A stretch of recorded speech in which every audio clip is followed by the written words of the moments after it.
Hello again, Florida Southern Moccasins, and here we are for week module 7, the last one in our mini course focusing on esports sponsorship activation. So for this last module, what we're going to do here is expand the scope of what we're talking about and really look at esports from a global sponsorship perspective. Again, that's part of your professor here being a kind of a global guy and loving all the diversity of the world. So let's review what we're going to do here. First, we have to understand the current state of government sanctioning and investment in esports across the globe. But we're going to start with esports in and of the United States of America, because what we're going to find is we basically have quasi-US government support for esports, which goes back to the primacy of states in sponsoring esports. We'll do a little bit of civics here since they don't really teach civics anymore. So we're going to do some civics regression, okay? Then we're going to go south of the border and talk about esports in Brazil, because it's really the best representation of what's happening in Central and South America. We'll then cross the pond, as they say, and talk about esports and the European Union. But then we're going to go a little further east and look at the explosive growth of esports in the Middle East. We'll then go even further east and talk about investment in esports in India, and then Southeast Asia, which is where a great deal of growth is expected in the near future. And these are the various topics that we're going to be looking at, all part and parcel of our investigation. So let's begin close to home, i.e. the USA. Now, little regression here. Notice it's called the United States of America, right? In other words, there have to be these states, these independent states, these individual states that are united in a compact, all right? In a compact that makes us one particular nation. But believe it or not, each state in the US is, to a degree, sovereign in its own right. Each state has its own constitution and generally creates their own laws. All of this operating under a federal system where all the 50 states come together and say, through their representatives, not through democracy, through their representatives, that yes, this is a law we all want to abide by, or at least the vast majority of us want to abide by. And that becomes a federal statute, which is why all these states still have to adhere to federal law. And then we have a Supreme Court, which is a federal court, which is the highest court in the land, and it can overrule states' judicial decisions, because every one of these states has its own Supreme Court. And so that Supreme Court then rules on judicial decisions that are made within that state. And then if there's some question about whether or not that is an agreement with what the United States has, then it goes to the Supreme Court. And the Supreme Court renders a judgment as to whether or not that is in keeping with the federal beliefs or not. Now, all of that Civics 101 basically is a way of saying that the federal government, where we're asking, what is the federal government's involvement in the promotion of esports? And it's a very simple answer. The answer is none, okay? There is no United States federal investment in esports. Now, this is different than, say, we have the National Endowment for the Arts, right? For many, many years, when I was the associate head of drama at Carnegie Mellon, we would make an application to the National Endowment for the Arts for some particular program that we were doing in drama. Maybe it was something new, maybe it was something that was radical, maybe it was something that was educational.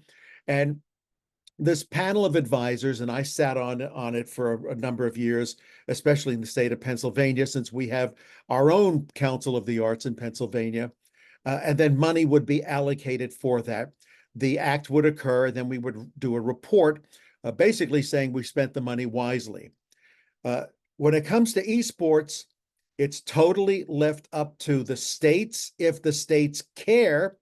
And if not, it's left up to citizenry within the United States that comes together to form an organization, an institution, an association, or a federation that is focused on esports. We have had the good fortune, so to speak, of having a number of organizations that have taken esports under their wings, and some that have not. Let's start with those that have not. Let's start with the National Collegiate Athletic Association, the NCAA, which is the governing body for collegiate sports throughout the nation. They have repeatedly turned down any interest or invitation for esports to become part of the NCAA. Personally, I think that's a good thing, but it does show that the number one, the leading athletic organization or association in the United States has no interest in esports. That has led in part to schools, colleges that are seeing the value of esports banding together on their own to form an institution. And that leads us to NACE, the National Association of Collegiate Esports, which you see here. Florida Southern is a member of NACE. Here in my home state of Pennsylvania and Pittsburgh, Robert Morris University is a member of NACE. Point Park University is a member of NACE, where I'm teaching now. And so you can see that it's up to the individual college or university to become a member of NACE. There is tension between those colleges and universities that belong to the NCAA, but who are also interested in esports. And so we have some of them like Boise State, University of Utah, University of California, Irvine, that see the value of esports, that recognize that it is a major form of attracting young people to the school, who have basically broken with the NCAA and said, well, you may not believe in it, but we believe in it. And so we are going to join NACE, or at least participate with NACE activities. Then we have the wonderful dynamic that esports is now trickling down to high schools and middle schools. And that gives us an organization like NASEF, right? The North American Scholastic Esports Federation. The word scholastic is in there because the focus is primarily high schools. And the thrust there, or you could say the super objective, is to point out that esports consists of science, technology, engineering, arts, and math. Without those, you can't build a game, you can't build a network, you can't have online, etc. And so they also seek to impart particular curricular dynamics when it comes there. And now we have the National Esports Collegiate Conference, which essentially arose in competition to NACE, all right? And the National Esports Collegiate Conference keeps stressing that it's much more focused on diversity, inclusivity, and respect, presumably believing they're not getting respect from NACE. I don't know the inner workings of the politics there. All I know is that from our perspective in this course, these are all organizations that you might consider for employment or involvement if your desire and love of esports is such that you want to see it grow and you want to see it governed in a particular way. For example, I'm much more familiar with NACE, and NACE began exclusively as a governing body where these universities and colleges that voluntarily joined it said, well, we will abide by the governance that is decreed by the NACE board. It has since expanded to include a great deal of tournaments. It starts to stage its own tournaments. When you start to stage your own tournament, you've got to go out looking for sponsors. And so all of a sudden, you've got positions that are available there. Now, this year, 2024, the NACE conference is occurring in Florida, and it's occurring at Full Sail University, which is in, I'll say Orlando, but it's right like outside of Orlando and all that. And it's taking place in their particular esports arena, which is called the Fortress. You got to give Full Sail credit. I mean, they basically began as a trade school for all the cool things we like. All right. It's everything from esports to gaming to WWE. All right. The World Wrestling Enterprises actually has a school that's part of Full Sail.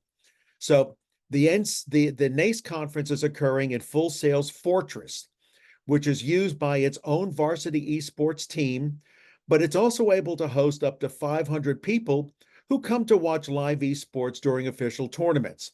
It's 11,000 square feet. Uh, they're boasting that it's the largest facility owned by a college for the purpose of competitive video gaming. Of course, we can slice and dice all of that. So, does it have the largest number of PCs and gaming consoles? No, probably UCI, or then Boise State competed with UCI, and then Utah, blah, blah, blah, blah, blah. Okay. But the fact of the matter is, let's give Full Sail a great deal of credit.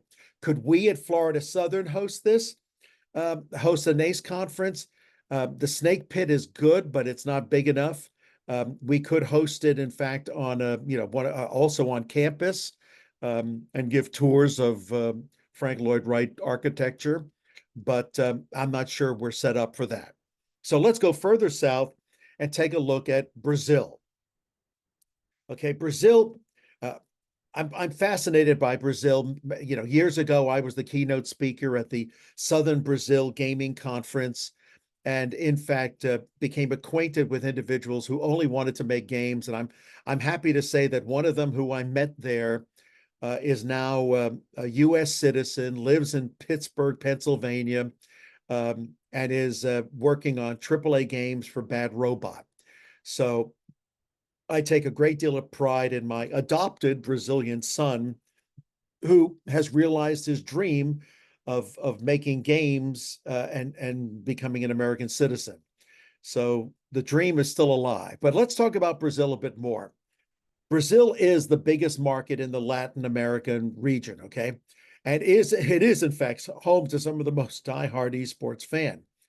But the transformation of esports is occurring due to the accessibility of smartphones, okay?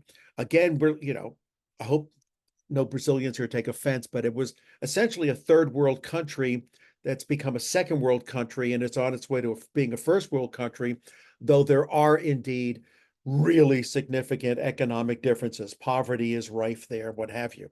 So because of the ability of smartphone technology to be implemented rather easily and for multiple purposes, what we've seen in Brazil is that the mobile games market is far outpacing PC and consoles, okay?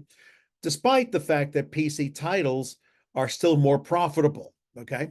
So more and more young people in Brazil are viewing esports and gaming as an escape from poverty, because again, poverty is pretty rampant there. And that has resulted in a booming ecosystem that is increasingly appealing to teams and sponsors alike.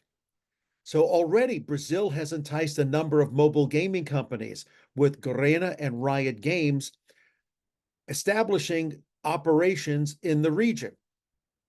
Now, the growing mobile esports market doesn't mean that Brazil's turned its back on other games, because the Brazil major winning SK Gaming roster from 2016 helped grow the CSGO scene immensely, and teams like Furia, Loud, and MIBR are spearheading the growth of the game in the region.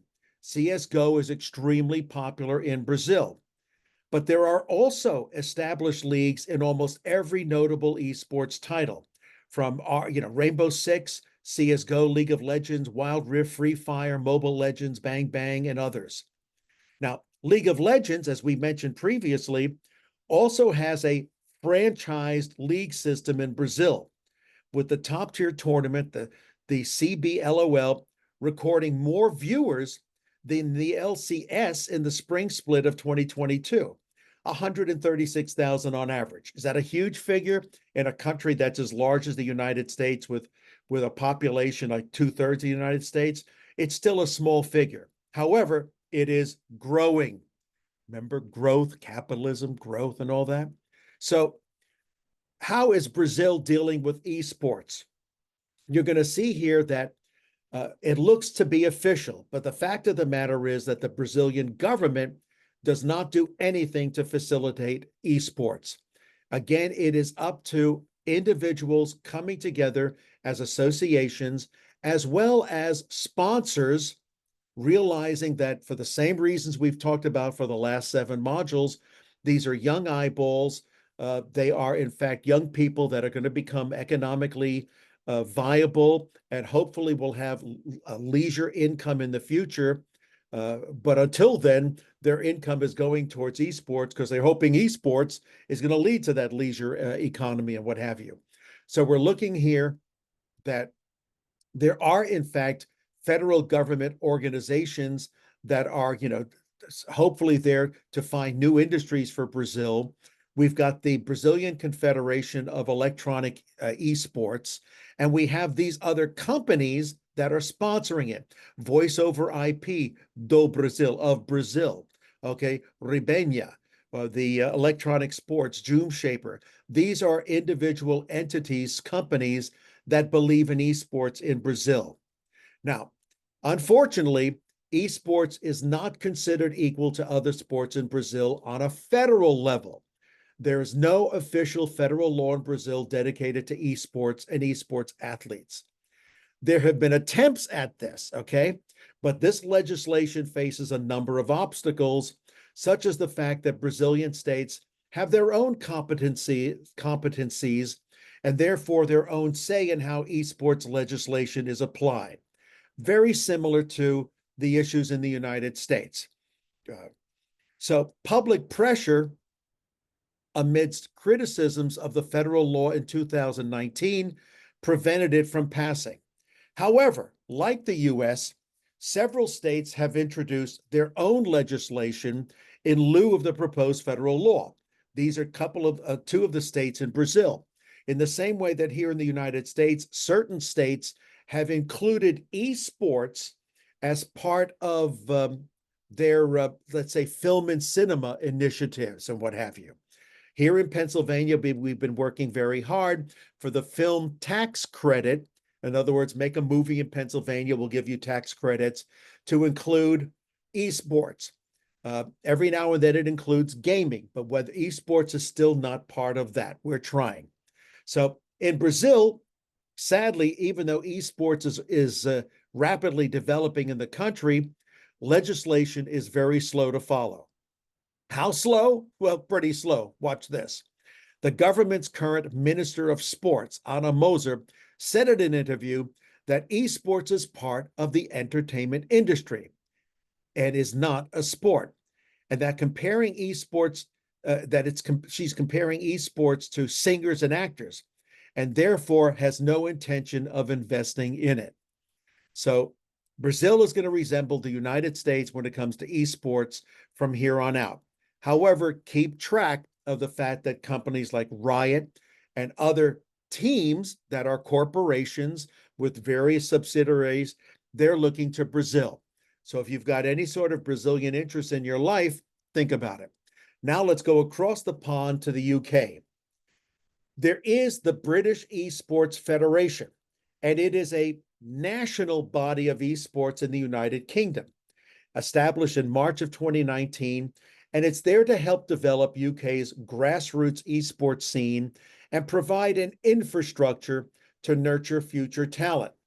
However, the UK government doesn't directly fund esports, but it has provided funding to the video game industry through the Video Games Tax Relief Scheme. Now, the VGTR scheme gives a 20% tax break to all UK-approved games. Now, the British Esports Federation partners with government departments to advocate for esports and its educational value. In the UK, what we have found that unlike the United States, British colleges and universities have been very slow and in many degrees loathsome of having esports as part of their curriculum. Whereas here in the United States, we're seeing increasingly getting a degree in esports management or sports management with a specialization in esports. is becoming more and more common. In the UK, we're just trying to get British colleges and universities to like accept it. Okay. So despite not being officially recognized as a sport, the UK government has talked positively about esports. In response to a Department for Digital, Culture, Media, and Sport report in 2020, the government stated esports has the potential to develop as an area of real national strength in the UK. That's their way of saying, we like it, we want to support it, don't expect dollars from us right now. You'll notice that with video games, they're giving a tax abatement, which is very similar to what states in the United States have done with filming. Now let's go to the European Union. Remember, the UK is no longer part of the European Union. So the European Union, first of all, what is it? It's a supranational political and economic union of 27 member states that are located primarily in Europe. Supranational. In other words, it is not the United States of Europe. A lot of people confuse that. The United States of America has a federal system where its laws govern supersede state laws.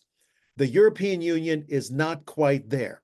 The European Union tries periodically to enact legislation or make declarations that would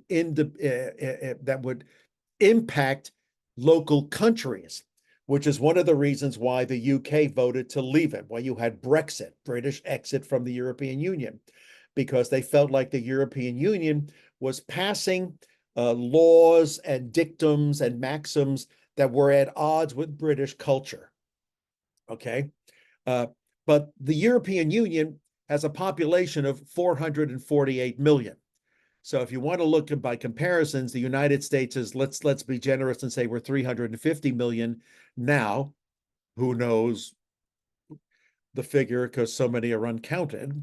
But regardless, in terms of population, the European Union is substantially larger than the United States. So how are they dealing with your esports?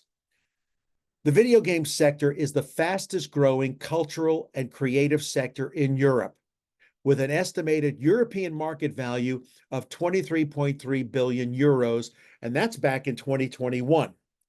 It is a highly innovative digital sector and directly employs more than 90,000 people in Europe. Might you be one of them?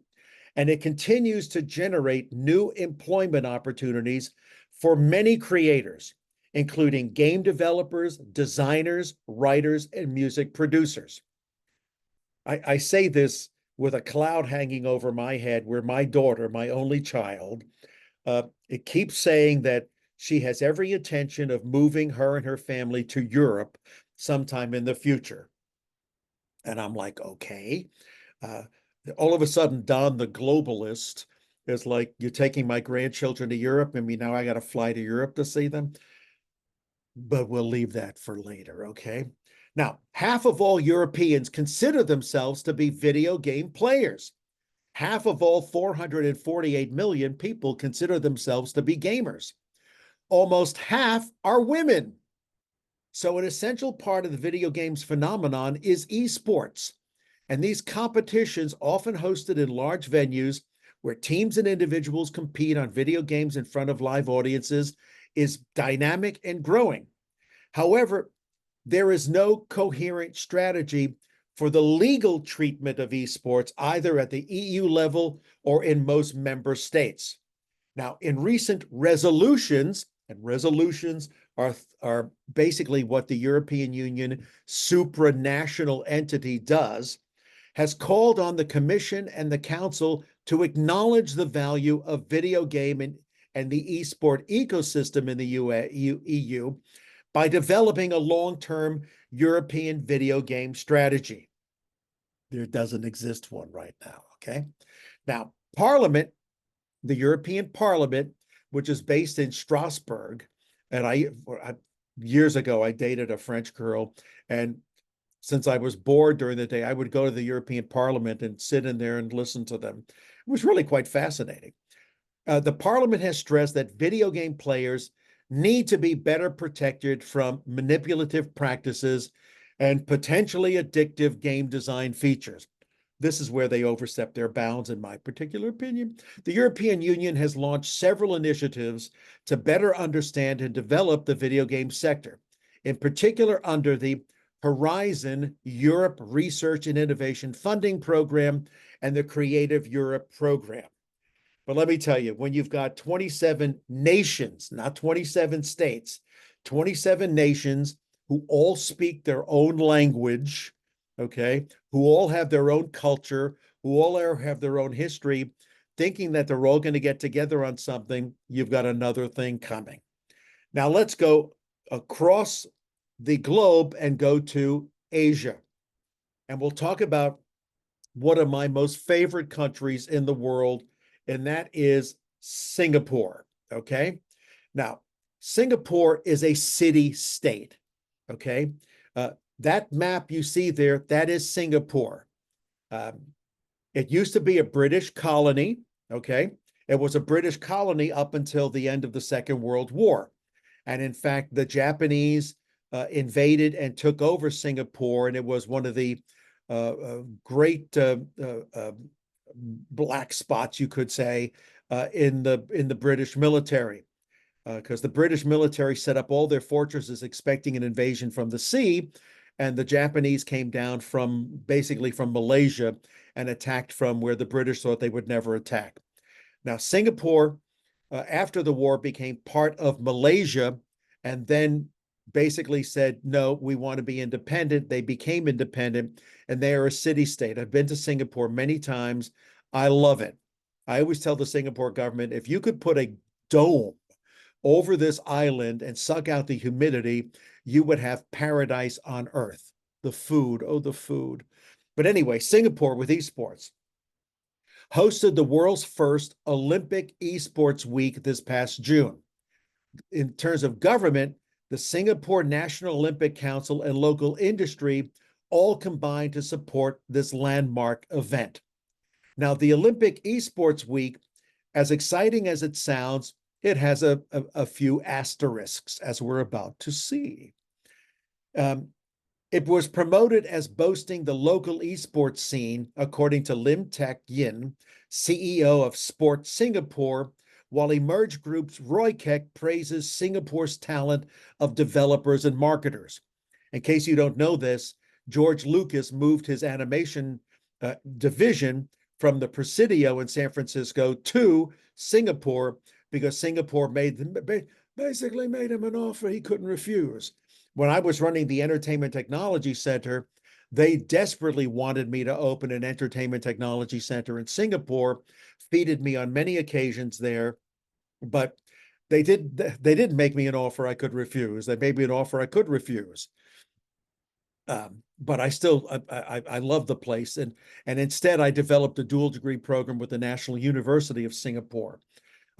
So the Olympic Esports Week in Singapore, it included digital versions of sports, such as archery, baseball, and cycling, but it excluded popular games such as LOL, StarCraft 2, Wings of Liberty, and Dota 2.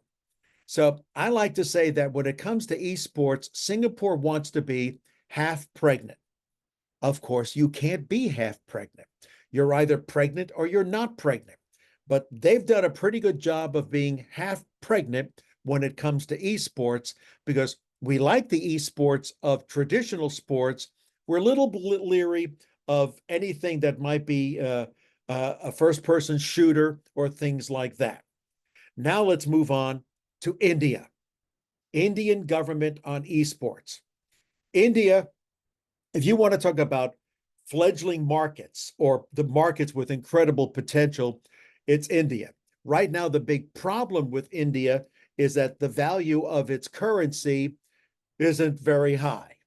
And so when we talk about wanting to do anything in India, we have the issue of, basically the monetary system of India is not commensurate with what we find in the US or in the European Union or many other countries. But in terms of vitality and in terms of possibility, it is gigantic. There is, in fact, the Esports Federation of India, as well as the Asian Esports Federation. And what we find here is that the government, under the leadership of the Honorable Prime Minister Modi, um, is opening new avenues to pour in more investment opportunities in esports and gaming in general.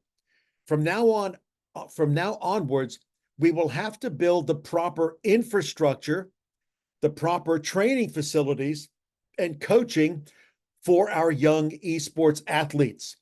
In this regard, India is taking the you could say the model of China, where China, which is an entity unto itself, and the odds of you getting involved in China esports are basically nil, which is why I'm not even addressing it. But China just wants supremacy, okay? And I don't blame that. I want to be the best professor, all right? But they want supremacy in all areas, esports being one of them. And they began by basically pilfering Korean gamers to come and become parts of European teams. Korea is very nationalistic, but when you start to offer a gamer $1 million contracts, we talk sort of like what we're seeing in golfing, right, with the Saudis and the PGA. So the fact of the matter is, in India, they do expect esports shortly to be in the same league as cricket. And by the way, India just won the World Cricket match in Barbados, so they're number one in cricket, in football, soccer, basketball, etc., because they have similar fan power, scale, and craze. So this is an important quote. With the latest announcement in India recently competing for medals at the inaugural Esports Asian Games, people are shaking off misconceptions linked with esports as a passion or career option. So last year provided them, as they believe, with greater opportunities for esports, and they are anticipating, rightfully, more favorable developments. So India is becoming a very major power when it becomes esports, and that's largely due to this little C thing you see down here, GE, Global Esports. Global Esports is, you could almost compare it to the Commonwealth Games. All right, the Commonwealth used to be the British Commonwealth of Nations, which was the successor to the British Empire. And then they dropped British, and now it's the Commonwealth of Nations, although they still recognize Charles III, the British monarch, as head of the Commonwealth. But there's also the Commonwealth Games, where the 53, I think it's 53 nations of the Commonwealth compete. Well, India is taking the lead among, you could say, third worldish nations, creating its own Commonwealth, its own federation, you could say, called Global Esports. And this is in the form of the Global Esports Cup. So the Global Esports Cup is a symbol of the Global Esports Federation's flagship property, the Global Esports Games, right? Remember, here we have in the Western Hemisphere, we have the Pan American Games, right? Then there's the Asian Games. This is another version of that. So the bedrock builds the foundation with the 5 shards, I love the way they talk, representing the world's 5 continents and our 5 core values: equality, fair play, diversity, inclusion, and innovation. So the Global Esports Cup is capped with the World Connected Globe rising to the top. So you see the symbol there, the trophy is the globe. And I find it fascinating because when you think about it, it's a subliminal challenge to what we're doing in the United States, in North America, and what's happening, exclusively in China and all that, saying, hey, the rest of the world is here. And it's here in the form of global esports. And So the Global Esports Federation has several key partners, including the Commonwealth Games Federation, the Pan American Sports Organization, the Olympic Council of Asia, the European Olympic Committees, the South American Sports Organization, and the Centro Caribbean Sports. And I really love the way they're doing this. You could almost say that it's a grassroots esports rather than a top down. In other words, it's not being run by the publishers, it's being run by the players. And that's really kind of cool. And that results in the first ever Global Esports Games champions. All right, that was back in 2021 in Singapore. And here's an example of Global Esports Federation World Connected. I'll be honest with you, if I was your age and I was me, who loves to travel, loves the world, loves culture, loves different food, different cuisines, and all that, I would see, is there any way for me to become connected in this so that I could, promote esports and gaming and all of that means in the way of teamwork and diversity and inclusion? I would be looking at this. Now, meanwhile, while all of that's going on, we have what's happening in the Middle East. So we have to look at the United Arab Emirates and esports. When I was your age, the United Arab Emirates didn't even exist as a thought. Okay, I mean it was like nothing that even came to mind, let alone that it would develop into as futuristic an entity, as futuristic an urban environment, as bizarre a socioeconomic reality that it has become today. I mean, and all of this during my lifetime.